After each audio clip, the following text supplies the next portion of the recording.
Last week, we got the opportunity to take a first look at the upcoming Metroidvania title, Tales of Kenzera ZAU, developed by Surgent Studios and published by EA via its EA Originals label. The process of previewing games is always a curious beast. As the marketing cycle ramps up from reveal to release, gaming media folks often get behind the scenes looks and early glimpses at this new product soon to be in everyone's hands. Sometimes the publisher will incorporate a playthrough or some hands-on time. Other times it'll be a live demo with the developers talking through things.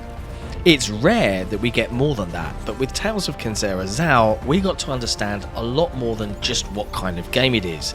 Instead, we got to understand why it exists at all and how grief and overcoming loss play as central themes in this remarkable first title from a new team. Tales of Kenzera ZAU follows the story of a young shaman, the titular ZAU, who following the loss of his father makes a deal with Kulunga, the god of death, to revive his father and bring him back to the land of the living. The first thing that struck me was how deeply personal this game was to studio head and creative director Abubakar Salim, following the loss of his own father to cancer when he was just 10 years old. From a game design perspective, one might assume a deeply personal story would be told in another genre, perhaps something in the narrative-heavy space with cutscenes used to dramatic effect, for example.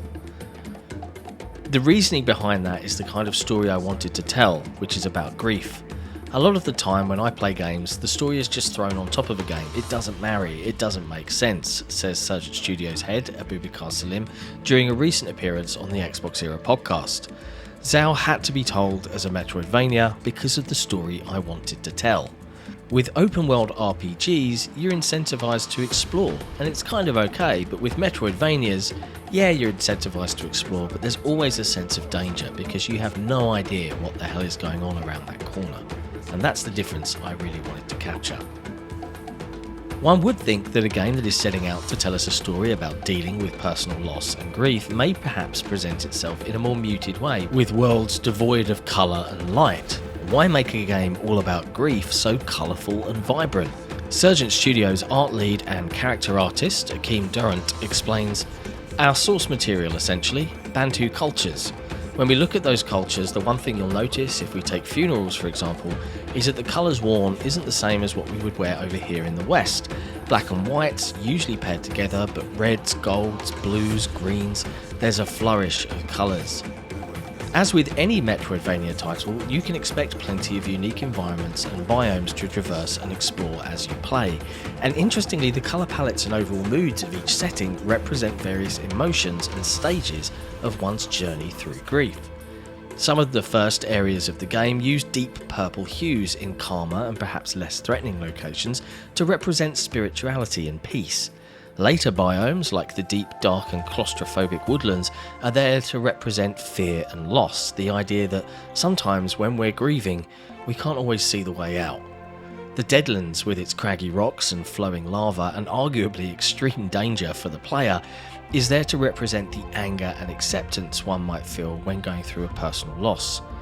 It's a wonderful approach that helps convey some of the themes of the game in subtle and unobtrusive ways. These colours and subtleties also translate through in the various characters you'll encounter along the way, reinforcing the overall themes of the game. In an interesting move, and one I think will receive resounding praise, the team have decided to equip ZAU with certain Metroidvania staples straight out of the gate, as the character is already a well-trained and capable warrior. According to lead designer Zai Peters, "From the outset we equip ZAU with moves like double jump, wall jump and dashing. ZAU feels pretty capable from the get-go." Throughout your time with Tales of Kenzera ZAU, players will be able to switch playstyles on the go as the team sought to represent the whirlwind of emotions ZAU may be experiencing through the power of two ancient masks, each depicting the sun and the moon respectively. ZAU is tasked with capturing the spirits of three otherworldly creatures to give as offerings to Kulunga in order to bring his father back to life.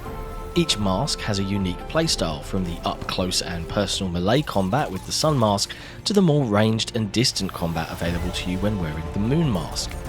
players can expect plenty of enemy variety in their time with the game, with various combat encounters forcing players to switch their playstyle on the fly, as well as all the exploration, challenges and nooks and crannies that Metroidvanias are known for. The traditional bosses, when they come around, will again carry certain themes, linking back to that personal journey one might experience through grief. The usual genre trappings of unlocking more moves, abilities and upgrades for your character are here of course, with a world structure that closely ties all these themes together. There will be plenty for Metroidvania fans to chew on. All in all, this was a remarkable first look at an ambitious first game from a new team, and I can't help but come away impressed with the team's confidence and their openness as they took us through these deeply personal themes to which I'm sure we can all relate. I can't wait to get my hands on the game and experience it for myself, and you can look forward to our in-depth review of Tales of Kenzera ZAU a little closer to launch. Thanks for watching. If you enjoyed this preview, be sure to hit like, hit subscribe, and why not ring that notification bell so that we can let you know when we've got some fresh content. And if you really love what we do, head to patreon.com/XboxEra, where you can support us for as little as a cup of coffee a month. See you next time.